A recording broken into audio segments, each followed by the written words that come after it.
ሰላም እግዚአብሔር ቤተሰቦች ከማህበረ ቅዱሳን ቴሌቪዥን የዕለቱን አጫጭር መረጃዎች ይዘንላችሁ ቀርበናል። የሰባኪ ወንጌል እጥረት ካለባቸው አካባቢዎች የተውጣጡ 30 ደቀ መዛሙርት በሰዋስወ ብርሃን ቅዱስ ጳውሎስ ገዳም እየሰለጠኑ እንደሆነ ተገለጸ። የሰዋስወ ብርሃን ቅዱስ ጳውሎስ ገዳም ሰንበት ትምህርት ቤት ከገዳሙ ሰበካ ጉባኤና ከማህበረ ቅዱሳን ጋር በመተባበር ከጋሞና አካባቢው ዞኖች እንዲሁም ከጎፋና ባስኬቶ ዞኖች የተውጣጡ 30 ደቀ መዛሙርትን በሰዋስወ ብርሃን ቅዱስ ጳውሎስ ገዳም እያሰለጠነ እንደሚገኝ ተገልጿል።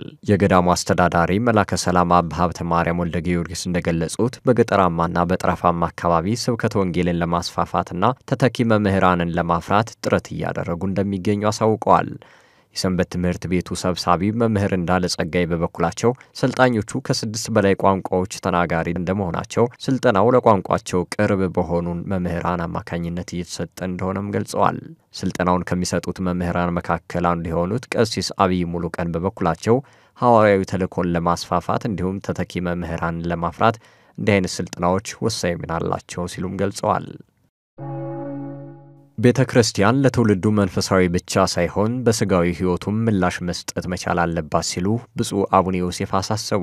ብፁዕነታቸው ይህንን ያሳሰቡት በሐዋሳ ከተማ ከሚገኙ ሰባክያነ ወንጌል ጋር ውይይት ማድረጋቸውን ተከትሎ ሲሆን ሀገረ ስብከቱ ስብከተ ወንጌል ላይ ሰፊ ስራዎችን እያከናወነ እንደሚገኝም በውይይቱ ተገልጿል። በተጨማሪም ሀገረ ስብከቱ የቋንቋ ሰባኪያንን በየቦታው በመመደብ ለስብከተ ወንጌል ቅድሚያ ሰጥቶ እየሰራ እንደሆነም ነው የተገለጸው። የስብከተ ወንጌሉን አገልግሎት ለማሳደግ በኢኮኖሚው ዘርፍ ማደግ አለብን ያሉት ብፁዕነታቸው ቤተ ክርስቲያን ለትውልዱ መንፈሳዊ ብቻ ሳይሆን በስጋዊ ሕይወቱም ምላሽ መስጠት መቻል አለባት ብለዋል። መረጃው የሲዳማ ሀገረ ስብከት ነው። የአዲስ አበባ ደብረ መድኃኒት ዋሻ መድኃኔ ዓለም አቡነ ሙሴ ወቅድስት አርሴማ አንድነት ገዳም የድጋፍ ጥሪ አቀረበ።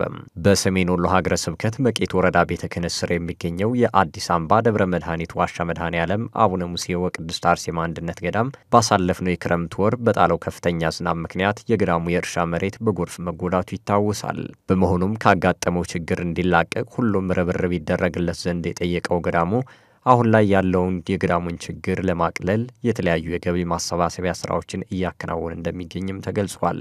መረጃው በማህበረ ቅዱሳን የወልዲያ ማዕከል ሚዲያ ክፍል ነው። ለገጠር አብያተ ክርስቲያናት መደጎሚያ የሚሆን ሁለገብ ህንጻ እየተገነባ እንደሚገኝ ተገለጸ። በምስራቅ ሐረርጌ ሀገረ ስብከት ስር በሚገኙና በገቢ ራሳቸውን ላልቻሉ ለገጠር አብያተ ክርስቲያናት መደጎሚያ እንዲሆን በሐረር ርዕሰ ከተማ በደብረ ምጥማቅ ቅዱስ ፊልጶስ ወቅድስት ሐና ገዳም ሁለገብ ህንጻ እየተገነባ መሆኑ ተገልጿል። እየተገነባ ያለው ሁለገብ ህንጻ ለታለመለት ዓላማ ይውል ዘንድ በርካታ አገልጋይ ካህናትና ዲያቆናት የወር ደመወዛቸውን ማበርከታቸው የተገለጸ ሲሆን ሁሉም አድባራትና ገዳማት ከፍተኛ ርብርብ ሊያደርጉ እንደሚገባም ተመላክቷል። መረጃው የምስራቅ ሐረርጌ ሀገረ ስብከት ነው። ለዕለቱ ያዝንላችሁ አጫጭር መረጃዎች የእስካሁኖቹን ይመስሉ ነበር። ሰላም እግዚአብሔር ከሁላችን ጋር ይሁን።